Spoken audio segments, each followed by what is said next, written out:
भारत का space headquarter Bengaluru में चौथा SCLM शुरू हुआ है और यहाँ पर G20 के कई देश जो है इस बैठक में शामिल हैं और कई देश यहाँ पर जो इस G20 का थीम है वसुधैव कुटुंबकम और इसके अलावा इस कॉन्फ्रेंस का जो थीम है एरा यानी जो रिस्पॉन्सिबिलिटी अलायंस और इकोनॉमी स्पेस इकोनॉमी की जो बात कर रहे हैं। बात करने के लिए मेरे साथ हैं डॉक्टर जितेंद्र सिंह, केंद्रीय मंत्री। Sir welcome to Doordarshan, thank you so much. Sir ये बताइए कि ये जो प्लेटफॉर्म है इसके लिए भारत पूरी कोशिश करेगा कि आगे चलकर G20 के जो मीटिंग्स होंगी उसमें स्पेस सेक्टर जो है एक अहम मेन स्ट्रीम सेक्टर रहे, तो इसको लेकर भारत किस तरह के प्रयास? नहीं, सबसे पहले तो मुझे लगता है हमारे लिए बड़ी संतोषजनक और गर्व की बात है कि भारत ने इस विषय को लेकर के अगुवाई की है और ये चौथी इस प्रकार की गोष्ठी है स्पेस इकोनॉमी लीडर्स को लेकर के। और भारत आज इस स्थिति में है कि हम न केवल प्रथम कतार में खड़े हैं जहां तक कि अंतरिक्ष विज्ञान और अंतरिक्ष क्षमताओं का संबंध है, बल्कि हम इस स्थिति में हैं कि हम दूसरे देशों के लिए भी बहुत सारी सक्सेस स्टोरीज निर्माणित करके उनके लिए मिसाल का काम कर रहे हैं। और वो बहुत सारा हमारे जो निष्कर्ष निकल रहे हैं या हमारे शोध के जरिए जो हमारी इनपुट्स हैं उससे लाभ लेने की स्थिति में they look forward to us कि भारत की तरफ से हमें कुछ नया क्यों मिलेगा। अब उदाहरण के तौर पर जैसे हमारा चंद्रयान है, तो चंद्रयान ने पहली बार चांद की धरती पर पानी अथवा जल के होने का प्रमाण लाया था, जिसका प्रत्यक्ष अथवा अप्रत्यक्ष रूप से ये कभी कभी संकेत मिलता है कि शायद मानव जीवन भी कभी जाकर के आगे संभव हो सके चांद के ऊपर ह्यूमन हैबिटेट पे, क्योंकि पानी अर्थात H2O उसमें ऑक्सीजन रहता है, हाइड्रोजन। तो ये प्रमाण, ये इस प्रकार के इनपुट्स हैं जिनको जो हमारे प्रीमियर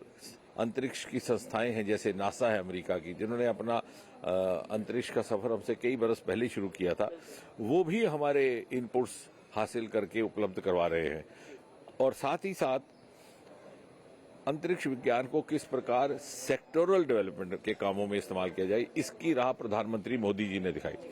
आज चाहे आपके सॉइल हेल्थ कार्ड है, चाहे आपका टेलीमेडिसिन है, चाहे स्वामित्व योजना है, जितने भी मोदी जी के 8-9 वर्ष के कार्यकाल में नए नए कार्यक्रम लोक हित के प्रारंभ हुए हैं,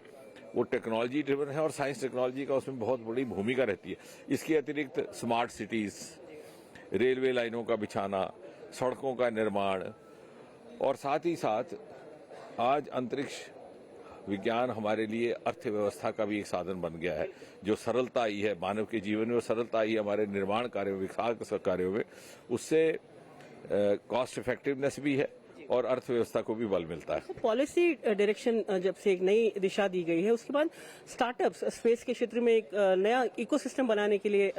तैयार हैं, तो ये स्टार्टअप्स किस तरह से इस तरह के प्लेटफॉर्म पर G20 के प्लेटफॉर्म पर इसको इस्तेमाल करके भारत को एक ग्लोबल साउथ की वॉइस देने की? मुझे लगता है कि इतिहास में ये सुनहरी अक्षरों में दर्ज किया जाएगा और ये प्रश्न उठेगा कि 60-65 वर्ष अंतरिक्ष का विभाग हमारा गोपनीयता के पर्दे में काम करता था, मोदी जी ने उसको मुक्त किया और 2-3 साल के भीतर जब मोदी जी ने पब्लिक प्राइवेट पार्टिसिपेशन की इजाजत दी तो मात्र 3 साल के भीतर आज वहां पर 140 से अधिक प्राइवेट स्टार्टअप्स हैं जो इसरो के साथ मिलकर के काम कर रहे हैं और अद्भुत उनके प्रोजेक्ट्स हैं, सक्सेस स्टोरीज हैं, जो आज विदेशों के जो बड़े सम्मानजनक समाचार पत्र हैं, जर्नल्स हैं, उनमें प्रकाशित किए जा रहे हैं। सर, सबकी नजर चांद पर है एक बार फिर और चंद्रयान की तैयारी भी हो रही है। इसको लेकर क्या तारीख तय की गई है और ये जो मिशन होगा भारत के लिए कितना अहम? नहीं, मैं तो ये कहूंगा केवल भारत के लिए, विश्व भर के लिए। जैसे मैंने कहा कि पिछला चंद्रयान जो था वो पहली बार चांद की धरती पर पानी के होने का प्रमाण लेकर के आया था और ये उससे अगले स्तर पर जाएगा। और आप देखिए कि कितना लंबा सफर तय करके, जब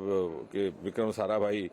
के पास साधनों का इतना अभाव था कि अपने बाईसाइकिल के कैरियर पर वो लॉन्चर लेकर के जाते थे, वहां से लेकर के आज तक। और ये सब परिवर्तन, ये सब जो क्वांटम जंप हुआ है, ये पिछले 4-5 वर्षों में मोदी जी के द्वारा हुआ। तो चंद्रयान 3 की तारीख तय हुई है? उसकी आने वाले दिनों में कोई एक तारीख रहेगी। आखिरी सवाल सर, जो यूएस के साथ जो आर्टेमिस अकॉर्ड साइन हुआ है, तो इसमें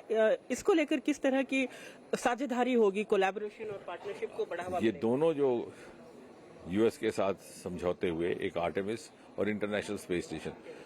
मैं संक्षेप में ये कहूंगा, ये दर्शाते हैं कि आज हम बराबर के स्तर पर पार्टनरशिप में है। एक जमाना था शायद जब अमेरिका को स्पेस के क्षेत्र में एक बहुत विकसित देश माना जाता था और उनसे सीखा जाता, उनसे क्यूज लिए जाते, लेकिन आज अमेरिका